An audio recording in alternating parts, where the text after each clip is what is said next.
እዚ ካብ ዋሽንግተን ዲሲ ዝፍኖ ድምጽኹም ድምጽ ኤርትራውያን እዩ ንሎሚ ናብ ዝሓረናዮም ዕለታዊ ዜናታት ክንሰገር ስርዓተ ግደፍ ንኩናት ልዑል ምቅርራባት የካይድ ከም ዘሎ ምንጭታትና ሓቢሮም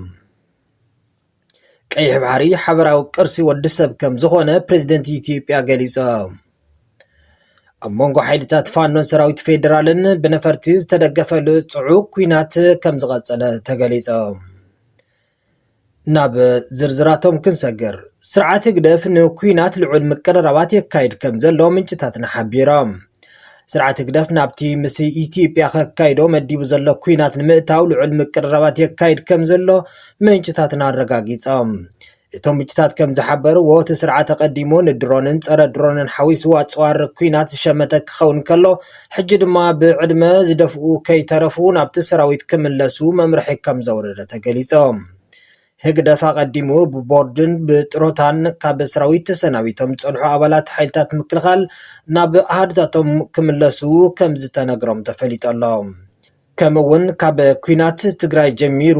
ገለ ኣሲርዎም ኣደስኪልዎምን ካብ ዝጸንሐ ኣዘት ሰራዊት ናብ ንጡፍ ስራሕ ክምለሱ ይገብር ከም ዘሎ ተገሊጾም ሓደ ካብኦም ንልዕሊ 2 ዓመታት ዳሃየ ጥፊኡ ጸንሐ ኣዛዚ ሰራዊት ወዲ ፊተራሪ ናብ ንጡፍ ስራሕ ከም ዝመለሶ ተገሊጾም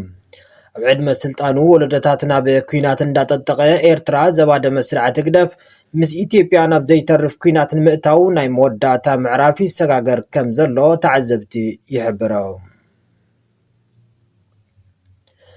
ቀይሕ ባሕሪ ሓበራዊ ቅርሲ ወዲ ሰብ ከም ዝኾነ ፕሬዝደንት ኢትዮጵያ ገሊጾም ፕሬዝደንት ኢትዮጵያ ታዬ አጽቀሥላሴ ኣብ ዙርያ ገማግም ቀይሕ ባሕርን ህንዲ ውቅያኖስን ዝርከባ ሃገራት ማዕረ ተጠቃምነት ክህልወን ሃገሩ ኩሉ ዓይነት ቃልሲ ከም ተካይድ ሓቢሮም እቲ ፕሬዝደንት ኣብ መበል 80 ዓመት ሓፈሻዊ ጉባኤ ሕቡራት ሃገራት ኣብ ዘስምዖ መደረ ቀይሕ ባሕሪ ሓበራዊ ቅርስና እዩ ድሕሪ ምባል ኩለን ሃገራት ማዕረ ተጠቀምቲ ክኾና ከም ዝግባእ መልእኽቲ ሕሊፎም ወሲኹ ነዚ ዘረጋግጽ ኣህጉራዊ ሕጊ ክረቅቕ ከም ዘለዎ እውን ገሊጾሎም ኢትዮጵያ ሉዓላዊ ግዝኣት ኤርትራ ዝኾነ ወደብ ዓሰብ ዋንነታ ከም ዝኾነ ተደጋጋሚ ጎስጓስ ከተካይደሉ ምጽናሓ ዝፍለጥ እዩ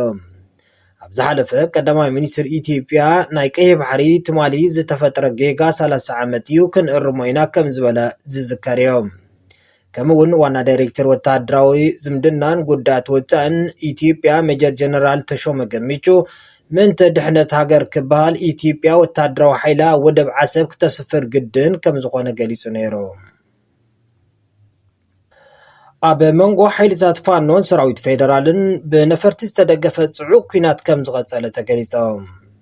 ኣብ ክልል ኣምሓራ ከባቢታት ሰሜን ወሎ ዝጀመረ ኣብ መንጎ ሓይልታት ፋኖን ሰራዊት ፌደራልን ዝካየድ ዘሎ ኩናት ስትራቴጂካዊ ከተማታት ደቡብ ወሎ ንምቁጽጻር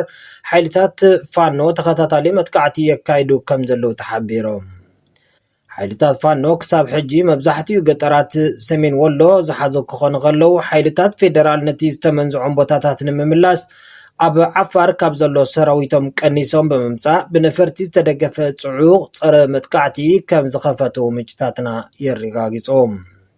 ኣብቲ ዝካየድ ዘሎ ጽዑቕ ኩናት ክልቲኦም ሓይልታት ስትራቴጂካውያን ከተማታት ወልድያን ደስየን ንምብሓት ከቢድ ደማዊ ኩናት የካይዱ ከም ዘለው ተሓቢሮም ኣብ ዝሓለፈ መዓልታት ሓይልታት ፋኖ ኣብ ልዕሊ ሰራዊት ፌደራል ብዘካይዶ ስርሒት ኣማዒት ወታደራት ከም ዝማረኸን ከም ዝደምሰሰን ብምሕባር ኣሽሓት ወታደራት ድማ ከም ዝበተነ ምግላጾ ዝዝከር እዩ ብተወሳኺ ፎከስን ከበድትን ኣጽዋር ሓዊሱ ኣስታት 15 መካይን ከም ዝማረኸ ምግላጹ ዝፍለጥ እዩ መንግስቲ ኢትዮጵያ ኣብ ውሽጣዊ ጉዳያቱ ኣብ ምሕማስን ንዕጡቓት ሓገዝ ኣብ ምግባርን ንሕወሓትን ስርዓት ኢሳያስን ተደጋጋሚ ክኸሶም መጽንሑ ዝዝከር እዩ ዝኸበርኩም ሰማዕትና ዕለታዊ ዜናና ነዚ መስል ነይሩ